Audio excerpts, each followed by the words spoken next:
I will never be intimidated by America. I will never be intimidated by Donald Trump. They were speaking about me in that meeting at White House. If they were not gossiping about me, they should have called me into that meeting. I would have answered everything that Donald Trump wanted from us.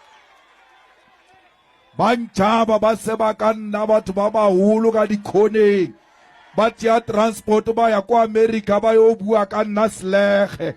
If they are not scared of me, call me into that meeting. That nonsense that Trump did in America, he will never do that nonsense in my presence, because I will confront him here and there with the facts. Ramaphosa could not present the facts in front of Donald Trump. You've got a coward president. He left here. Ariana, he won't be bullied. When he arrived there, he was shaking.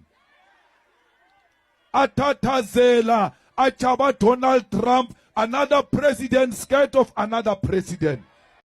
A statement by Donald Trump is offensive and undermines our sovereignty, and is a reminder that our reliance on foreign aid and foreign direct investment surrenders us to the will of imperialists who use money to dictate the economic and policy direction of Africa. We want to make it categorically clear to the President of the USA that we are going to expropriate land without compensation and pursue legislative measures to do so, and no threat will stop us.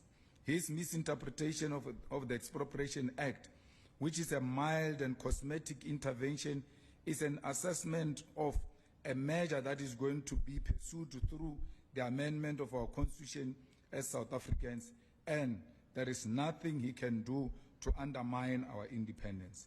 The EFF reiterates its position that we must build state capacity, build a strong agricultural and industrial nation which will not depend on the West, and intensify trade relations with progressive nations such as China, Russia, and nations within BRICS who do not use foreign policy as an instrument to impose their will or bully other nations into submission.